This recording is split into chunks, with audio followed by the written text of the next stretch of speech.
Now let's explore what the broad model integrates. You guessed it, insights, the topic of this chapter. The insights that disciplinarians create to explain a problem from their point of view, from their disciplinary perspective. Perspectives are too broad. Insights are more specific and relevant to the problem under investigation. These insights and their related theories, concepts, assumptions make up the raw material of integration.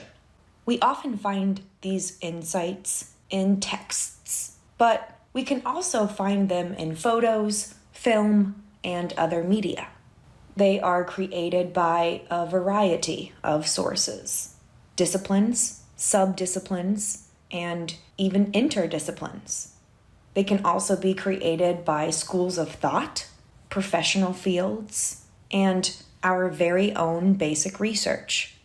They can also be created by stakeholders outside the academy, by real people who deal with the problem every day, or by government agencies, private industry, and not-for-profit organizations.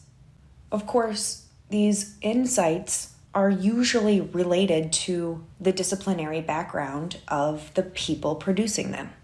Essentially, we use disciplinary insights about the problem to create a new interdisciplinary insight, one that explains the problem better than any one of the disciplinary insights.